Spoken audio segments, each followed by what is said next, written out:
لیکن میں نے یہ کبھی بھی نہیں کہا کہ یہ ہاتھ کی لکھی ہوئی ہے. کیوں؟ مجھے علم ہے کتاب پرانی ہے لیکن ہے پرنٹ.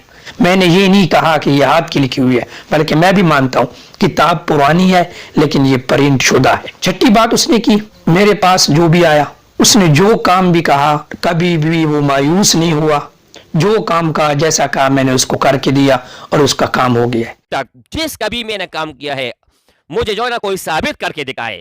جس کبھی میں نے کام کیا ہے اور وہ نہیں ہوا ہے تو آپ لوگوں کا ہاتھ اور میرا گریبان.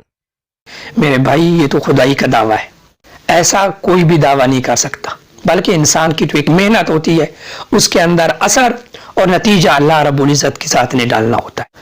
8ویں بات اس نے وہ کہی کہ مجھے خود سن کر ہنسی آ رہی تھی. اس نے یہ کہا کہ یہ دھوکے باز ہے، فراڈی ہے، یہ لوگوں کو جال کے اندر پھنساتا ہے، لوگوں کی دنیا بھی خراب کرتا ہے، آخرت بھی خراب کرتا ہے، اور بہت سارے لوگوں سے اس نے پیسہ لیا، ان کا کام نہیں کیا اور پھر ان کو واٹس ایپ سے بلاک بھی کر دیا. دھوکہ دیا ہے، بہت لوگوں کو بیوقوف اس نے بنایا ہوا ہے اور سینکڑوں لوگوں سے پیسے بھی کھائے ہوئے ہیں اور کام بھی نہیں کیا، پھر واٹس ایپ پر بلاک کر دیا. محترم سامعین، آپ صلی اللہ علیہ وسلم کی حدیث ہے البجینۃ علی المدعی کہ جو آدمی جس بات کا دعویٰ کرے اس کے ذمے ہے کہ گواہ پیش کرے. تو محترم شیر غنی نے میرے اوپر الزام لگایا اور دعویٰ کیا کہ میں نے لوگوں سے پیسہ لیا اور ان کا کام نہیں کیا. محترم شیر غنی صاحب، میں آپ سے اس بات کا تقاضا کرتا ہوں، اس بات کا میں آپ سے طلبگار ہوں کہ آپ ایک آدمی کو لے کر آئیں جس کے پاس کوئی ثبوت ہو، جس نے کہا ہو کہ میں نے اس سے پیسے مانگے، اس کا میں نے کام نہیں کیا اور اس کو پھر میں نے واٹس ایپ سے بلاک کر لیا. محترم سامعین، میں حلفاً کہتا ہوں مجھے علم بھی نہیں ہے کہ واٹس ایپ سے بلاک کیسے کیا جاتا ہے. اور جو میرا نمبر آپ ویڈیو کے اندر دیکھتے ہوگے، 10 مہینوں سے 8 مہینوں سے میں ویڈیو میری آ رہی ہیں، محمد علوی چینل پہ بھی آ رہی ہیں اور اس علوی وظائف پہ بھی آ رہی ہیں. اس پوری ویڈیو کے اندر میرا ایک نمبر ہے اور میرا یہ نمبر آج سے نہیں، جب کہ میں پڑھتا تھا اور 3رے سال میں تھا تو اس وقت یہ نمبر میرے پاس آیا اور آج تک یہ نمبر میرے پاس چل رہا ہے. نامی بات محترم نے یہ کی کہ اگر وہ میرے سامنے ہوتا اور مجھے اس کا پتہ ہوتا تو میں اس کو پاس جا کر اس کی ایسی حالت کرتا کہ وہ یاد رکھتا. اگر میرا بس چلے تو یہاں اس کے پاس میں جا کے نا اس خبیث کا وہ حالت کروں گا کہ آپ دیکھ لیں گے.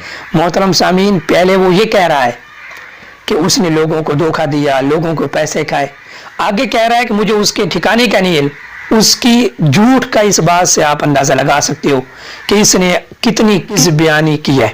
اور اگر محترم آپ میرے پاس آنا چاہتے ہیں اور اپنے دل کی بڑھاس نکالنا چاہتے ہیں کہ یہ میرے مقابلے کے اندر شاید کیسے آ گئے، یہ لوگوں کو کیسے صحیح رہنمائی کر رہے ہیں کہ ان کی رہنمائی کی وجہ سے لوگوں تک میری کذب بیانی پہنچ جائے گی، لوگوں تک میرا جھوٹا ہونا ثابت ہو جائے گا، تو میں آپ کو اپنا ایڈریس دیتا ہوں اور اگر آپ میری ویڈیو کو دیکھتے ہیں، مجھے علم ہے دیکھتے ہیں، تو اس کے اندر میرا مکمل ڈیٹیل بھی ہے. 10ویں بات اس نے یہ کی، اس کا مجھے بہت ہی افسوس ہوا. میری ذات کوئی مسئلہ نہیں، اس نے بات کی وہ میری ذات کی حد تک تھی. کہتا یہ ہے کہ مجھے لگتا ایسے ہے کہ صاحب کتاب 2 نمبر ہے اور کہتا ہے کہ صاحب کتاب تو مجھے انسان ہی نہیں لگتا. مصنف ہے، مصنف ہے، پتہ نہیں کیا چیز ہے، وہ بھی 2 نمبر ہے اور تو بھی 2 نمبر ہے. مصنف وہ بھی انسان دا پتر نہیں تھا، مصنف وہ بھی انسان دا پتر نہیں تھا. انا للہ و انا الیہ راجعون. محترم افسوس ہے تیری سوچ پہ، اتنی گھٹیا سوچ کا کوئی انسان مالک ہو، اتنی گھٹیا سوچ کوئی رکھتا ہو، ہم نے آج تک نہ دیکھا ہے نہ سنا تھا. آپ مجھے کہہ سکتے تو اگر صاحب کتاب کی عمر کو دیکھو تو یہ پتہ نہیں آپ کا پردادا اور اسے وہ اوپر چلا گیا ہوگا، لیکن کسی کے بارے کے اندر ایسا نازیبا کلمات کہنا، ان بعض الظن اسم، اللہ کا فرمان ہے کہ صرف گمان کرنا بھی گناہ ہے. آپ نے تو گمان کی حد بھی کراس کر دی. 11ویں بات وہ یہ کہتا ہے کہ میرے پاس ایک ایسا عمل ہے کہ اگر میں وہ عمل کروں تو دین کے اندر آدمی پاگل ہو جاتا ہے. اللہ کی قسم ایسا بھی میرا پاس عمل ہے کہ تین دن میں آدمی پاگل ہو جاتا ہے مکمل. اے عقل کے اندھے، اللہ نے تجھے عقل بھی دی ہے، عقل سے سوچ کیا ایسا عمل کرنا جائز ہے یا نہیں. مفتیان کا مجھے فتویٰ چاہیے کہ ایسا عمل کرنا جائز ہے یا نہیں. مفتیان تو یہ بھی کہتے ہیں کہ اگر کوئی آدمی آئے اور اس نے اپنی آنکھ کا ڈیلا اپنی ہاتھ پر رکھا ہوا ہے اور آ کے کہتا ہے مولوی صاحب فلاں آدمی نے میرے اوپر ظلم کیا اور میری آنکھ نکال دی، تو پھر بھی اصول یہ ہے کہ اس کی بات کی نہ مانی جائے۔ کیوں؟ ہو سکتا ہے کہ اس نے پہلے فریق کے مخالف کی آنکھ نکالی ہوگی یا کوئی اور زیادتی کی ہوگی، اس نے اپنا بچاؤ کرنے کے لیے یا اس نے اپنا بدلہ لینے کے لیے یہ کر دیا ہوگا اور اس کا بدلہ لینے کا تو حق تھا۔ تو اگر کوئی آدمی آپ کے پاس آ کر کہہ دے کہ فلاں آدمی سے میری دشمنی ہے، وہ میرا مخالف ہے، تویز دو 3 دن میں آدمی پاگل ہو جائے، آپ تو لکھ کے دے دو گے، لیکن فتویٰ پوچھو کہ یہ جائز بھی ہے یا نہیں ہے۔ آخر کے اندر کہتا ہے کہ میں تو عاجز بندہ ہوں، میں تو اللہ سے عاجزی مانگتا ہوں، اے اللہ مجھے عاجز بنا۔ اللہ میرے اندر عاجزی ڈال دے، میرے اندر عاجزی ڈال دے۔ محترم یہ عاجزی ہے، کسی کی ذات پہ الزامات لگانا، صاحب کتاب کو انسان تک شمار نہ کرنا، اس کے بارے کے اندر 2 نمبری کی بات کہنا، اس پہ کہنا کہ یہ تو غلط تھا، جھوٹا تھا، کیا یہ عاجزی ہے؟ یہ عاجزی نہیں، بلکہ تم دیکھو کہ تم نے میرے بارے کے اندر کیا باتیں کہی، لیکن پھر بھی میں صرف اپنی باتوں کا جواب دے رہا ہوں، آپ پہ کوئی تنقید نہیں کر رہا، آپ کی ذات پہ کیچڑ نہیں اچھال رہا، آپ کی پگڑی نہیں اچھال رہا۔ کیوں؟ آپ محترم ہمارے لیے میں اپنی صفائی پیش کرنے کے لیے حاضر ہوا اور میں نے یہ باتیں کی۔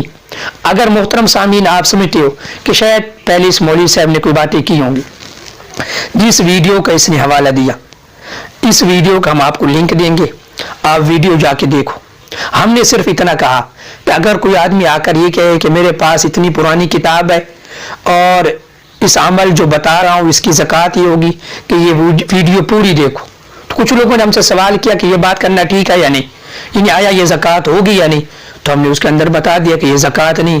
اگر کوئی ایسے کہتا ہے تو وہ غلط بات کہتا ہے۔ اس کے علاوہ ہم نے کچھ بھی نہیں کہا اس ویڈیو کے اندر، اور یہ ویڈیو بھی آپ سن رہے ہوں گے، اس ویڈیو کے اندر بھی میں نے اس کی ذات کے متعلق کوئی نزیبہ جملہ نہیں کہا، ایسا جملہ نہیں کہا جس سے اس کی عزت نفس مجروح ہو، اس کی پگڑی کو میں نے نہیں اچھالا، بلکہ میں نے صرف جو اس نے میرے اوپر الزامات لگائے ان الزامات کا جواب دیا اور اپنی صفائی پیش کی ہے، تاکہ لوگوں کے علم میں آ جائے کہ اس نے کس بیانی کی ہے اور اس نے جھوٹ کا سہارا لیا ہے۔ دعا ہے کہ اللہ رب العزت ایسے اشرار سے ہمیں محفوظ رکھے اور اللہ رب العزت